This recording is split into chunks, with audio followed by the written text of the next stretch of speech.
శ్రీ గురుభ్యో నమ. సుజ్ఞాన దీపమన గురు గీతల నుండి వేళ మనం 3వ అధ్యాయమునందు 143, 144, 145 3 శ్లోకములను భక్తి ప్రపత్తులతో పరిశీలన చేసుకుందాం. అజోహమరోహం చ అనాది నిధనోహ్యహం అవికారచ్చిదానందో కానీయా మహతో మహం అపూర్వమపరం నిత్యం స్వయం జ్యోతిర్నిరామయం విరజం పరమాకాశం ధ్రువమానందమవ్యయం అగోచరం తదాగమ్యం నామరూపవివర్జితం నిశ్శబ్దం తు విజానీయ స్వభావాద్ బ్రహ్మ పార్వతీ. ఓ పార్వతీ, నేను జనన మరణములు లేనివాడను, ఆద్యంతములు లేనివాడను, వికారములు లేనివాడను, చిదానంద స్వరూపుడను, అణుస్వరూపుడను, మహాస్వరూపుడను అయ్యున్నాను.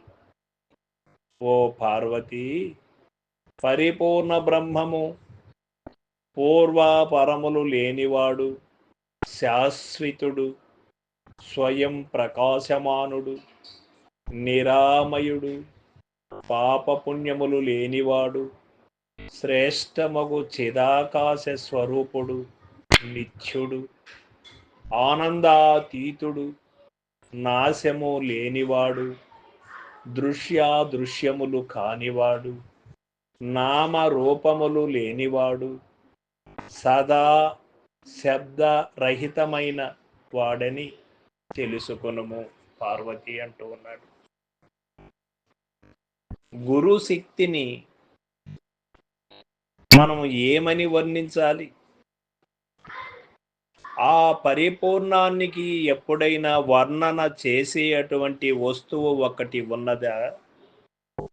పరిపూర్ణము ఇట్టిది అని చెప్పేది ఏదైనా ఉన్నది అంటే అది ఎరుకై ఉన్నది.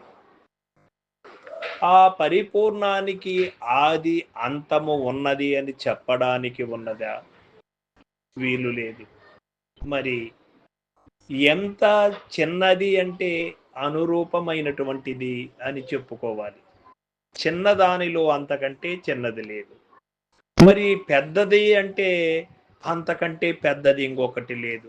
అందుచేత దాన్ని చిన్నది అని గాని, పెద్దది అని గాని, పురాతనమైనటువంటిదని గాని, ఆది అంతములో ఉన్నది అని గాని, ఏమి గాని చెప్పడానికి వీలు లేనిది ఆ యొక్క దైవం.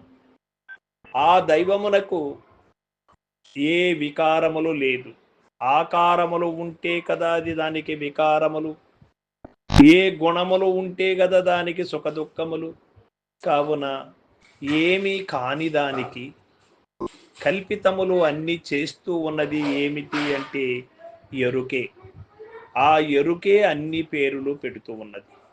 అటువంటి స్వరూపం అని కూడా మనం అనవలసినది గురు సవిజ్ఞ ద్వారా తెలుసుకున్నావు కనుక ఇట్టిది అని భావించవలసినదే కానీ దాన్ని ఇట్టిది అని మనం పట్టి చూపెట్టడానికి కానీ, ఆకారముతో చూపెట్టడానికి కానీ, శబ్ద స్పర్శములకు అందించడానికి కానీ వీలు కానిటువంటిది ఆ దైవం.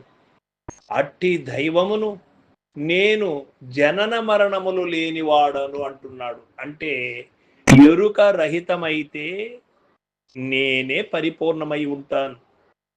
ఎరుకే ఇన్ని చేష్టలు చేస్తూ ఉన్నది. ఎందుచేత? పుట్టుట గిట్టుట లేక పుట్టే గిట్టేటి ఎరుక పోడి మెరుగ చెట్టు వలె కదలకున్నది బట్టబయలు అంటూ ఉన్నాడు కదా. ములువృక్ష సందు లేకుండా ఉన్నది అంటూ ఉన్నాడు కదా పరిపూర్ణం. మరి నేను ఎక్కడ ఉన్నాను అంటే ఈ పరిపూర్ణములోనే కదా నేను లేకనే తోయబడుతూ ఉన్నాను. ఈ నేను అనే ఎరుక లేకపోతే ఉన్నది పరిపూర్ణమే.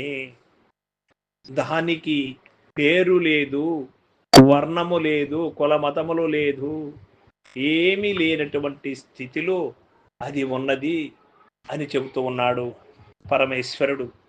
ఆ స్థితిని పొందడానికి అందరూ కూడా ఋషులు ప్రయత్నం చేసి ఎంతోమంది తాను లేని వారై భ్రమరహితులై భ్రాంతి రహితులై దుఃఖ నివృత్తిని పొంది నిజమును కనుగొని తాను లేని వారై జీవించారు.